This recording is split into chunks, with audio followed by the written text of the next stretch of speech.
Azerbaycan'dan Ferunut Cello Asoğlu hocamız Bozkurt Kültü adlı çalışmasını sunacak. Buyurun. Bozkurt, Oğuzların ağzıylandı. Ama Börü, Kıpçak Türklerin ağzıylandı. Orada rızı, diyalekt, ağız farkıdır. Bu çok eskiden olan bir prosestir. Yani Börü sözünün özü daha kadındır. Nerede? Altaylarda değil. Azerbaycan'da da değil, Anadolu'da. En eski çağdan. Güney Azerbaycan'la Anadolu arasındaki tepeliklerde Bit-Baru bölgesi var. Asur kaynaklarında. Bit ev demekti, yurt demekti, yani Baruların evi. Hemen bölgelerde çok sonralar Börüler Beyliği yarandı, Börü Tekin Beyliği yarandı, bunları bilirsiniz. Börü adına hemen Kiçik Zap, Büyük Zap çaylarını gözünüzün önüne getirin. Nereden akır olar? Zap ne demek? Arap dilinde börü demek. Kurt. Bəs Ərəblər oraya gelmemişten, daha doğrusu Asurlar oraya gelmemişten önce o çayların adı neydi? Baru, Börü çayı. Yani Börü ırmağı. Strabon o ırmaklardan konuşurken ne yazır? Likos. Yani çayın adı Börü'dür. Müxtəlif kaynaklarda Büyük Zap, Kiçik Zap eski çağlarda Börü çayıdır. Bir Börü çayı da, ırmağı da bilir misin nerede? Fərat çayı. Fırat çayının en eski kaynaklarda adı Burat. Börü çayıdır. Yalnız indi Muratsu hissesinde Burat adının Muratsu varyantı kalmış. Buraya Sümerler geldi, ardınca Akkadlar geldi, Asurlar geldi, Arabeyler geldi, Yahudiler geldi vesaire. Her gelen o çayların, ırmakların adını kendi ağızlarına uygunlaştırdılar. Nasıl ki Dicle çayının en eski kaynaklarda adı ne? İti gelen çay, iti gel. Sümerler geldi yazdı itikle. Akkadlar geldi yazdı itikle.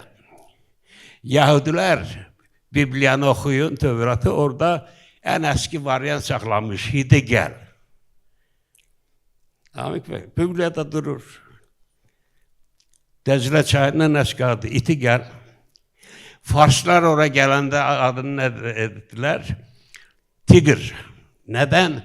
Çünkü o dönemde Fars dilinde l sesi yok idi. R ile vermeliydiler. Tiglerini tigre elediler. Oradan da Avrupa'ya yayıldı. Tezile tigre dediler. Nerede Türk varsa orada Börü adında boy var, etnonimdir. Azerbaycan'da, güneyde, Naxçıvanın özünde, Kafkaz'da Kurtlar adında tayfalar var, kentler var çoklu. Bunlar nereden çıktı? Bunların hamısının kökü var. Bunların hamısının tarihi var. Selahaddin Eyyubi de Şadılı boyundandı. Şadılı boyunun iki kolu var. Biri Kızıl boyları, biri de Kurtlar. Bunu Arap dilinde Zeb yazırlar, kurdu. Çevrende Kürt delirler. O Kürt değil, Kurt sözüdür, Kurtlardı. Yani bunları demekte maksadım oldu. Türk'ün ayağı nereye değerse orada Börü adı var, çay adı var, halk adı var, dağ adı var, ülke adı var vesaire. Ben zamanında böyle bir kitap yazdım, Etrusk Türk Bağı. Ve orada gösterdim ki Etrusklarla Türklerin çok sık alakası olmuş. Bu baştan diyeyim ki Etrusklar Türk değil. Etrusklar İtalya'da yerli bir halktı.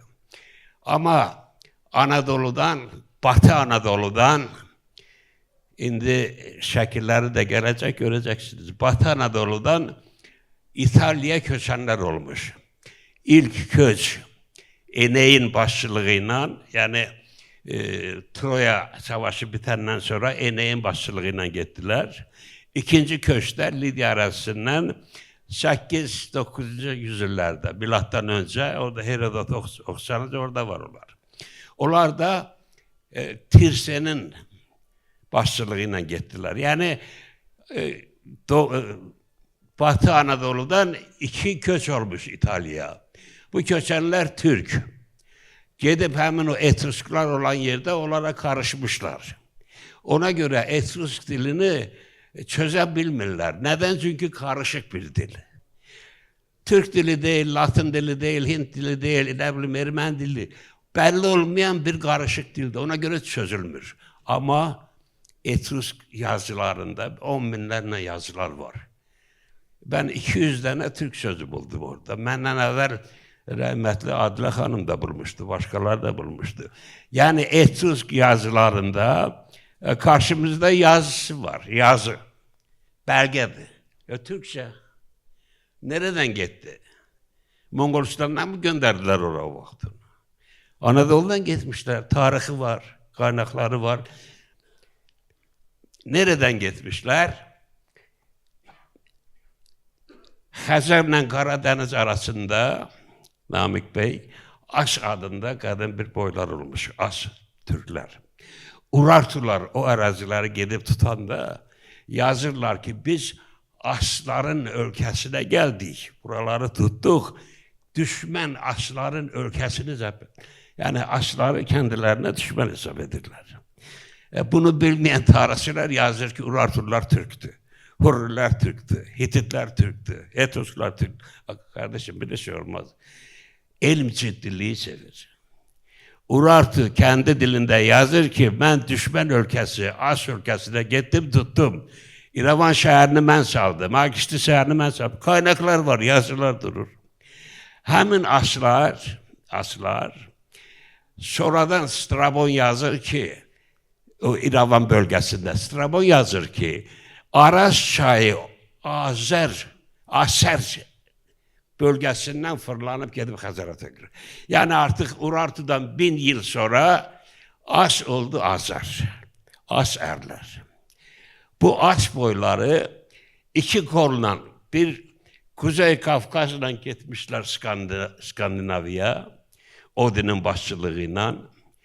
Ora Türk damga yazısını aparmışlar, Türk sözlerini aparmışlar. Skandinav kaynaklarını okusanız görersiniz. Kendileri yazır ki Asya'dan, Aser ülkesinden Türkler geldi. Türk kanunları, adetleri getirdiler bize. Türk adları getirdiler.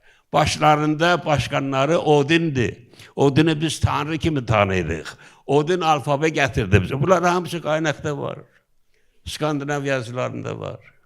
Özde bugün yazmışlar, 1000 yıllar önce yazmışlar. İkinci yolda hemen o As boyları Troya'ya gelmişler. Orada Troya Savaşı'nda Priam'a Troyalılara yardım etmişler. Ama mağlup oldukları için bayaq dediğim gibi Eneğin başçılığıyla da gitmişler. Bu yolla İtalya. Bir de Hocam toparlayabilir miyiz? Özür diliyorum. olur, onda şekilleri verin, şekilleri gösterin. Çünkü nağıl danışmak için elbette şekilleri değişin zahmet olmasa. Deməli, həmin As boyları nereden gittiler İtalya? Bunu kabartmanı bilen var mı nereden? Yani Ayvalık, Asar, Laleler. Şu anda orada durur mu?